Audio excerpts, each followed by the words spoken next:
Assalamualaikum warahmatullahi wabarakatuh. Bagaimana kabarnya? Mudah-mudahan selalu ada dalam lindungan Allah Subhanahu wa taala. Berjumpa lagi dengan saya Ahmad Syihabuddin.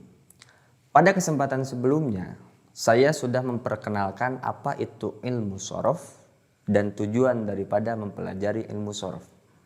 Nah, pada kesempatan kali ini saya akan membahas hal-hal mendasar yang ada di dalam ilmu shorof. Seperti yang sudah saya jelaskan sebelumnya, shorof adalah ilmu yang membahas tentang perubahan bentuk kata dasar ke bentuk yang lainnya untuk menunjukkan arti yang kita tuju. Nah, untuk mendapatkan perubahan kata tersebut, terlebih dahulu kita harus memahami beberapa istilah, yakni sigot, wazan, dan mauzun. Sigot adalah sebuah pola untuk menghasilkan makna dari perubahan bentuk kata dasar. Dan sigot memiliki beberapa bentuk. Tepatnya ada 11 bentuk. Langsung kita bahas. Bentuk yang pertama adalah fi'il madhi. Fi'il madhi ini menunjukkan arti masa lampau. Dan dalam pengartiannya kita memakai istilah sudah. Karena sudah adalah menunjukkan masa lampau. Kemudian ada fi'il mudhari. Fi'il mudhari ini menunjukkan arti masa yang sedang terjadi atau yang akan terjadi. Maka dalam pengartiannya kita memakai istilah sedang atau akan. Kemudian ada masdar taukid dan masdar mimi. Ini saya satukan karena apa? Karena memang dalam artinya itu ini sama-sama saja, hanya berbeda dari lafadznya. Masdar taukid dan masdar mimi ini menunjukkan arti makna fiilnya itu sendiri. Jadi tanpa ada imbuhan yang lain. Kemudian ada isim fa'il. Isim fa'il ini menunjukkan arti orang yang melakukan pekerjaan. Atau di dalam bahasa Indonesia itu sering disebut pelaku atau subjek. Ya. Lalu ada isim maf'ul. Isim maf'ul adalah olah yang menunjukkan arti orang yang dikenai pekerjaan. Lawan dari isim fa'il. Atau yang di dalam bahasa Indonesia itu sering disebutnya objek. Kemudian ada fi'il amar. Fi'il amar ini menunjukkan kata perintah.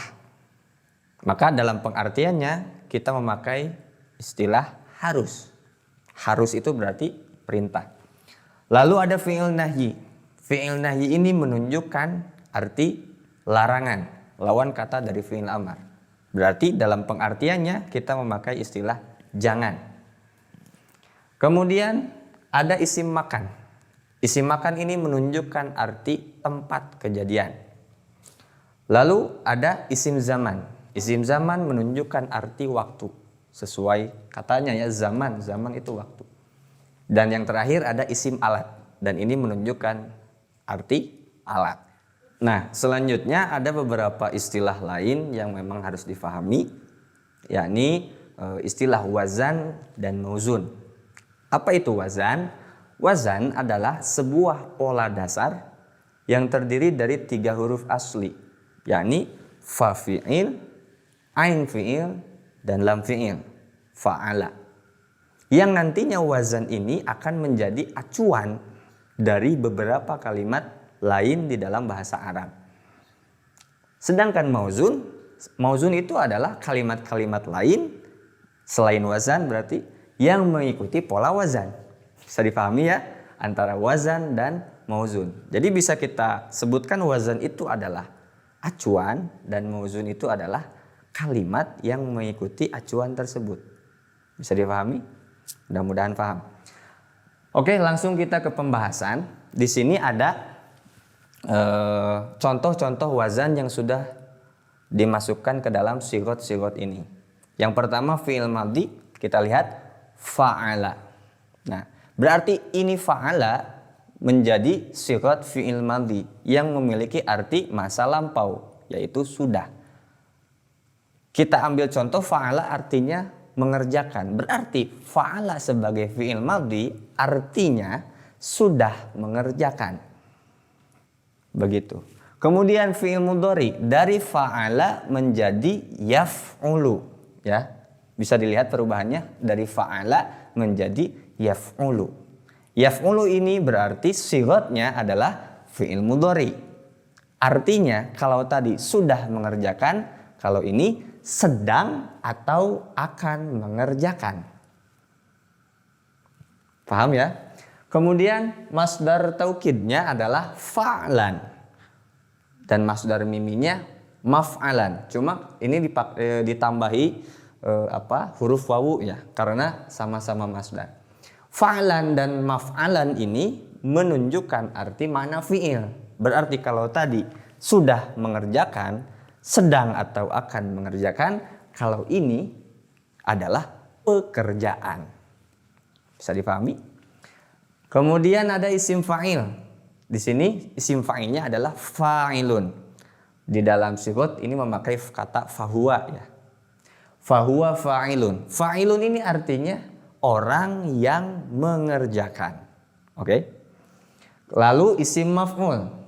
Ini isim maf'ul memakai wadhaka ya. Wadhaka maf'ulun.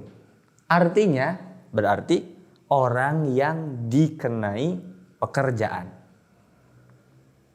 Bisa dipahami?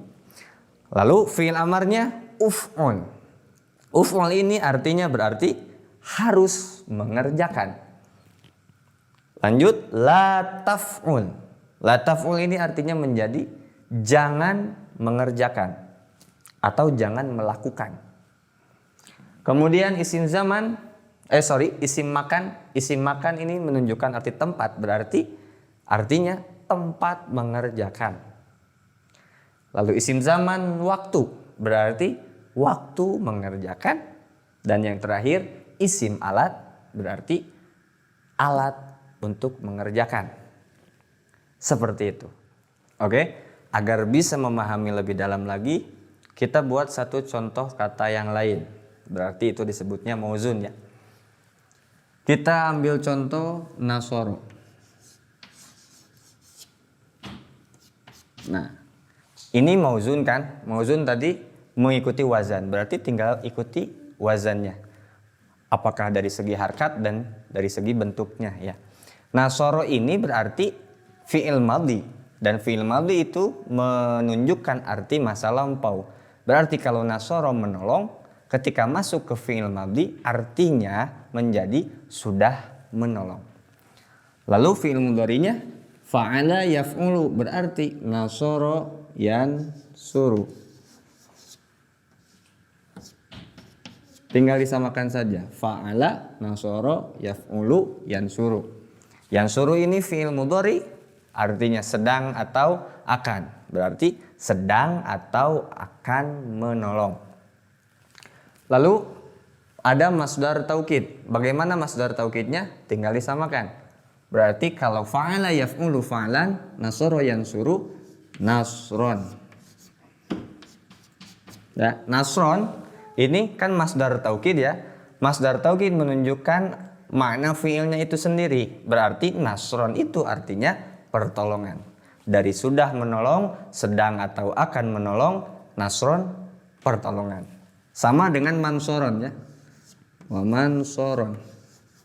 Ini juga artinya sama, yaitu pertolongan.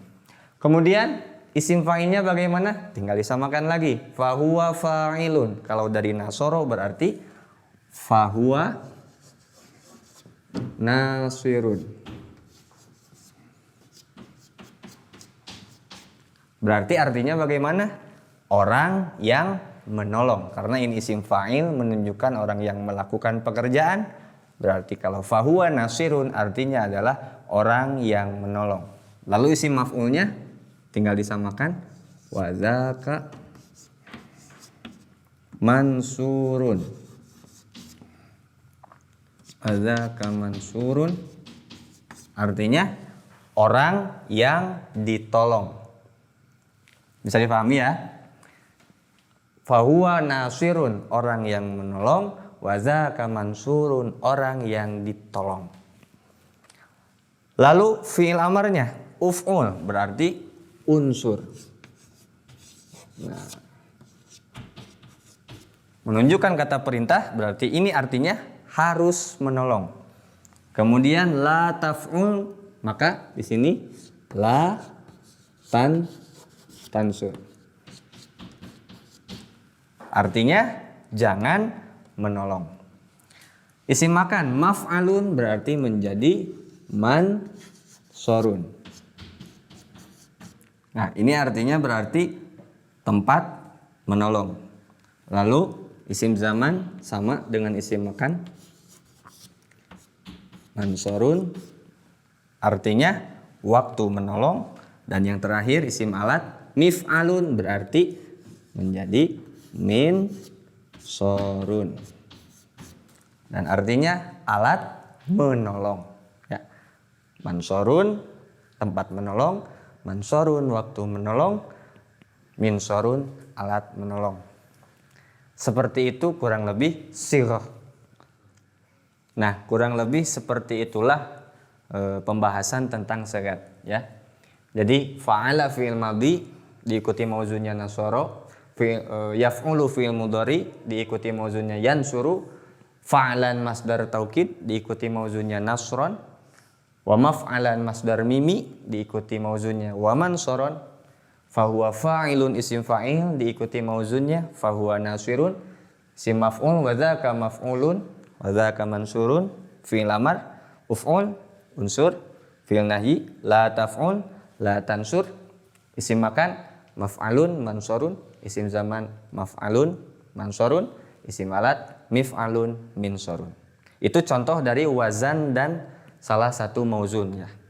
Mungkin nanti bisa adik-adik di rumah bisa mempelajari dengan kata-kata yang lain dan ambil sebuah acuan dari wazannya. Seperti itu. Demikian pembahasan yang bisa saya sampaikan pada pertemuan kali ini.